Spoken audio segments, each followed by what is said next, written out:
Yeah, good morning, good afternoon, good evening, depending on wherever you are watching us from.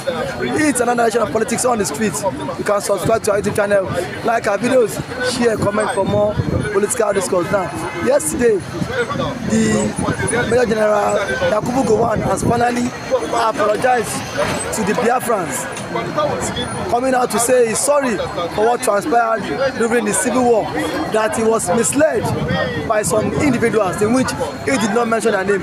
So Simon Ekpa has reacted to it, saying that that apology is not accepted and that it is too late now.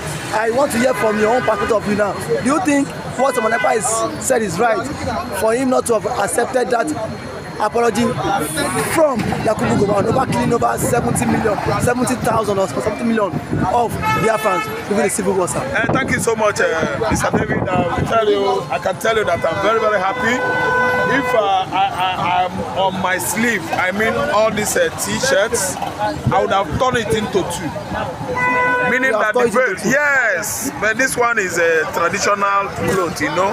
I don't want to do that with this, because what I'm trying to demonstrate here, I just want to tell the whole world that what General Gowon is doing this late, it is wrong. It is wrong. Yes, absolutely wrong. I am in support of Simon Ekpa that the bank rejected the apology. It is an apology that came too late. Why? After killing my brothers, after killing my mothers, fathers, uncles, sisters, children, now you come to tell me you are sorry. 57 years ago, the killings began 1966, 67, 68, 9, 70. 1,000 men at Asaba were massacred. 1,000 under the watch of Gowon. And today Gowon has come out to tell the whole Asaba men, the whole Igbo men, that he is sorry, that he was misled by some people, that he could still not mention their name. An apology that has come too late. General Gowon, a colonel then, was outrightly a brutal man, brutalizing the Igbos, brutalizing pregnant women, cutting pregnant women's stomach under his watch, bringing out the fetus, the unborn children. Dismember the unborn children after bringing it from their mother's womb. General Gowon did not apologize. Killing pregnant women, killing their husband, use their husband's blood, pet the women before slaughtering them. Gowon has come out today to say he's sorry to the Igbos. An apology that has come too late, and they rejected it. Let me tell you, my name is Rap Tresvant. Rap, AK Tresvant, I reject it. I told you I would have torn my disclose into two. That is that the truth has been revealed at last. Why is he apologizing so lately? I have a story for you. I have a story for everybody there. The reason why Gowon has come out to own it up, that he was wrong, he was misled by some persons, is what is ongoing. Let me turn that grammar. Now, in the mid-belt, Fulani killers, the same people that deceived him, sell out many stories that made Gowon to turn against his Christian brothers in the same southeastern Nigeria. And the same people that are killing Christians in the mid-belt, all the kinsmen, Gowon kinsmen, their lives are on the line here. Flying herdsmen over the years, concentrated assault on the mid-Beltan region, killing mining communities, villages, taking over their land, grabbing their lands from them, decimating, killing, annihilating farmers. Every farmland in the mid-belt today is desolate, a desolate place, abandoned. Are you listening to what I'm saying? Are you getting it? Very well. So now, General Gowon has come out and said to himself, are these not the same people that sent me to go and fight the Igbos? I don't know. That Gowon has not gotten it up in his brain there that Nigerian Biafran civil war was a religious war.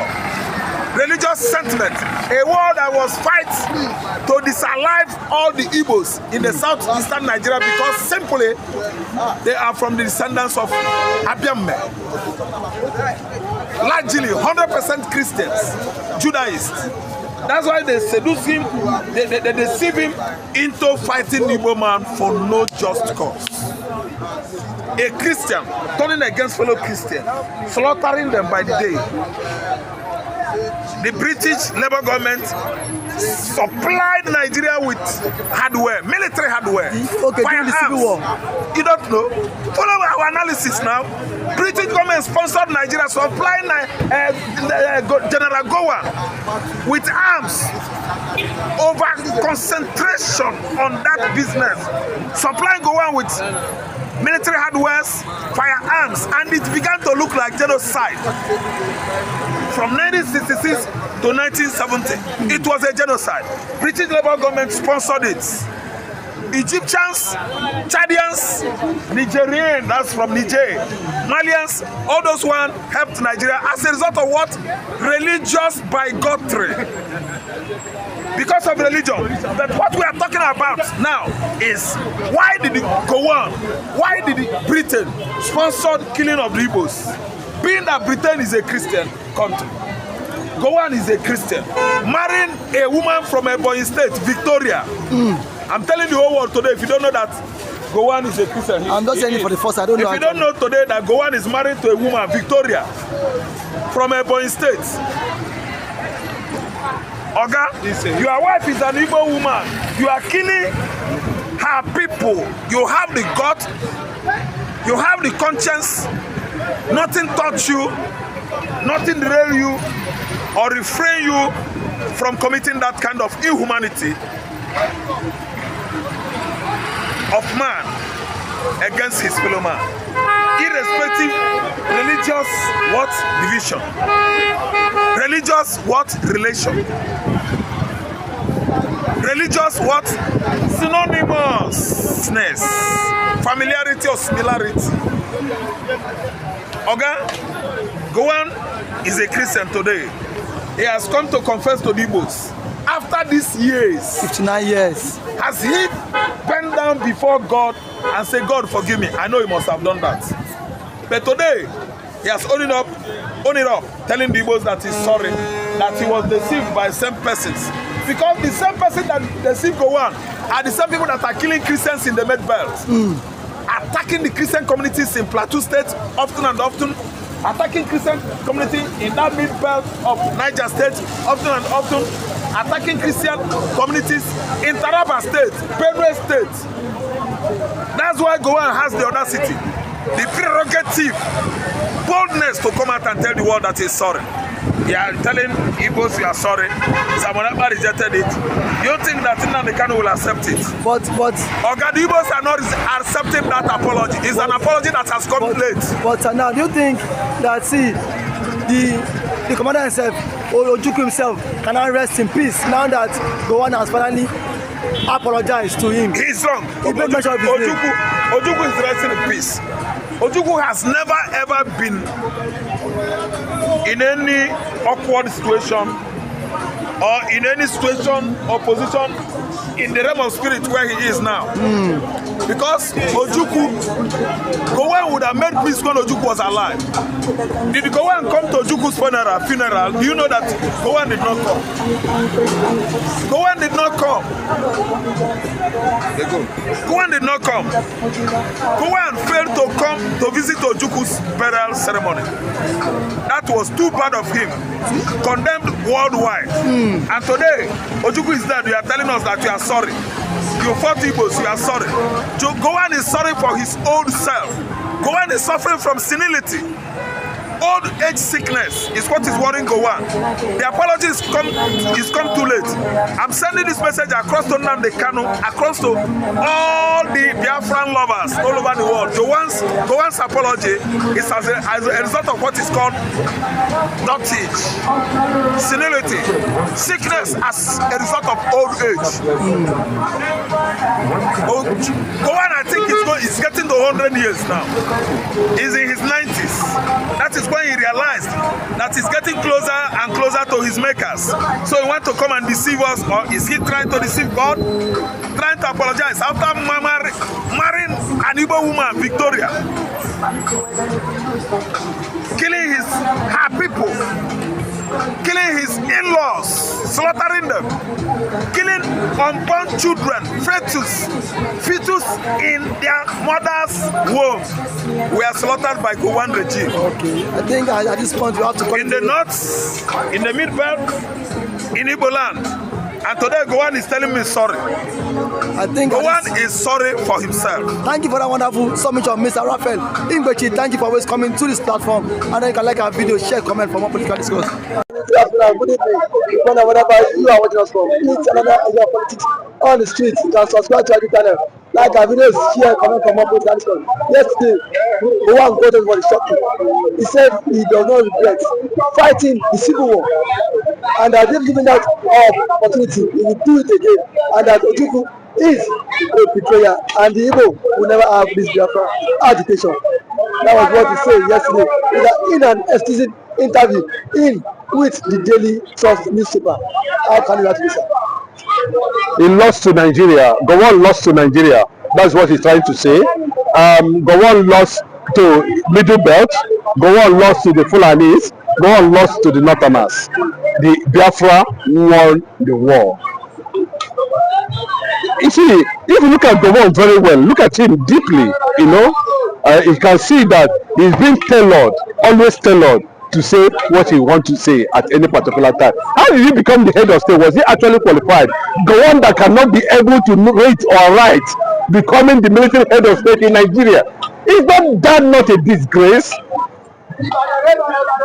Does he qualify to be the head of state as at that time when we have Oxford graduates, the first lettered, recognized, Queen Elizabeth met?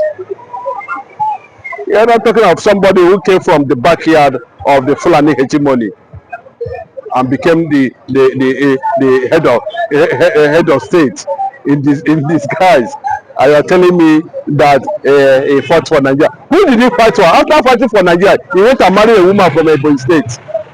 Is that not to tell you that how funny they are? Well, let me tell you, unfortunately, you know, they have dealt with you to an extent that you will continue to bury your head in shame, because today Yorubas are asking for disintegration. The Yorubas are saying Nigeria must disintegrate. The Biafrans are saying Nigeria must disintegrate. The Northerners are saying that we are ready for disintegration. Where is Gowon's Nigeria now? Yes, Gowon's Nigeria. Yes, at 90, you are still mimicking, working something that is not in existence, something that has been rejected even by your own people. The world has rejected Nigeria. Nigerians have also rejected Nigeria themselves. So what is the success? Aren't you going to glorify Ojukwu for having seen beyond your Fulani groomed intellectuality that destroyed Nigeria? Gowon destroyed Nigeria. Go and check the history very well. What is the meaning of Aburi? In the first place, was he qualified to become the president, the military head of state at that time? He was not qualified. He was the least in the army. But because they want to mock genuinity and reality, Ojukwu dwarfed all of them. They became jealous. Gowon was simply jealous of Ojukwu's outstanding qualities as a military man. So if you look at Gowon at 90, Gowon is actually mourning the death, disembarkment, disintegration of disunity and unity of Nigeria. That's what is mourning at 90. Let's put it like that. Let us look at it from that angle. Is Nigeria worth actually celebrating? If it is the kind of Nigeria that this type of Nigeria that Gowon fought for, then shame on Yakubu Gowon. If this is the kind of country you fought for, you are not ashamed of yourself. But he said Ojukwu betrayed. He's a betrayer. Then if Ojukwu is a betrayer, how did you become the head of state? Knowing fully well you were not qualified to become a head of state. It's very simple. You cannot write an English, cannot speak an English until Awolowo interpreted to you what was done in Aburi. You do not know what is called confederation. But those 3 arrows that were being implemented during the Aburi. No. Is there no one? Were any of them? Well, there were none of them. Yes, well, that's why I'm proud of Philip Effiong anytime, any day. I look at that man, I say, yes, this is the kind of man that Ojukwu should actually always bring closer to. Even wherever they are now, I believe Ojukwu is in paradise. Wherever Ojukwu is, he is in paradise with Effiong. Because it was Effiong that supervised the ceasefire between Nigeria and Biafra soldiers at that time. It was a clear ceasefire. But the Nigerian media, the Western media, turned it to surrender. And Effiong made it very clear that if you do not abide by this agreement, the children of this oppression will rise one day. So what is the pride of Gowon? A local Fulani man, or if it's a Fulani man, I don't know where he come from, that does not go to school, that found himself and became head of state. We want to compare ourselves with somebody who went to Oxford. It tells you how mockery, how ridiculous, how unqualified they are, and Nigeria is still till today. Nigeria is not qualified to be a nation. Nigeria is not qualified to be a state. Nigeria is not even qualified to be a country. That is why you see everybody want to go their separate ways. So where is the pride of the fight for Nigeria? He fought for his EC, not for Nigeria. He also said that if Ojukwu could not achieve Biafra, he said nobody else can achieve. Yes, because if Samonapa, that is not. He also spoke about Samonapa and nnamdikanu. That Ojukwu is very smart and brave compared to these ones. Yes, Ojukwu is very smart and brave, but you are saying that Ojukwu is nothing. The same Ojukwu you say he is smart and brave, but you say Ojukwu is nothing. But let me tell you, Ojukwu predicted it that the people who are smarter and wiser, because these ones, they are not prophets, they are just ordinary working stick. They are only interested in crude oil, how to steal crude oil. That's what they are after. Ojukwu is a visionary man. He saw the future, he saw the present, he decided. What has Gowon got at the end of the day? He said the children, the people who are wise and greater than me, are smarter than me, are coming. Ojukwu said it. Today, is Biafra not on a global map? It's on a global map. The vision is saying it's impossible. Go and ask today we have Israel as a nation. Even when Adolf Hitler wanted to say no to the killing of Jews all over the world, the Muslims were the people that pressured him. Israel in 1948 became a nation. After how many years? They became a nation. Anybody that is telling you that Biafra will not be realized at the end of the day is making mockery of destinies that God has ordained. What is that? Of course, Gowon did not go to school. If he at all went to school, I'm not sure that he went to secondary school. Maybe he finished just like Shagari. They don't go to school. If they are exposed, they will have known that they failed to maintain their own side of the agreement. Okay, now that he went to school, why didn't you fulfill the reconciliation, whatever agreement he entered with Philip Effiong at that time? I'm asking you. Naburi. No, I'm not talking about Buri. I'm talking about the agreement he entered with Philip Effiong that gave room to the constitutional ceasefire between Nigeria and Biafra war. Biafra during the war. Aburi is a complete thing. Go and look at people who went to that Aburi. Let them tell you the story of what transpired there. Gowon did not understand simple English. he went and interpreted that confederation means secession from Nigeria. That's what happened. English, Ojukwu's grammatic prowess deceived Gowon. Send him to the grave, send him to the point of Amakeneme. Until somebody came and told him that this thing you are saying is the person also added another injury by telling him that you signed confederation. Don't you know what that Nigeria is talking about now? It's the same thing. The journalism, the structuring. Then after the war, he now did what they agreed during the Aburi Accord by creating 12 states. Well, is there not information Nigerians can go and verify by themselves? What is the essence of Gowon creating 12 states after the war? Is it not the same thing Ojukwu was talking about? Then, during that creation of those states, they poisoned the South. They poisoned their mind. They say, I cannot people. It's in my property. Edwin Clark, shame on you. They will deceive tonight. They will deceive their generation and their generation to come. Posterity will judge you. Judge Sarawiwa, judge all of una. No, that's the fact. I'm not using a bad word on them. I never called anybody funny. What I'm saying is, I said posterity will judge Edwin Clark, will judge Sarawiwa, like he has always judged them. Edwin Clark, learn from what happened to Sarawiwa. He don't start your own. He started. We are watching. Who is afraid of now? With a generation, are they destroy Nigeria? Edwin Clark, what has he contributed? With a generation, what has he brought to Nigeria? Are they not taking the crude oil from Niger Delta? What has he done? Is it not my problem? Yeah, people.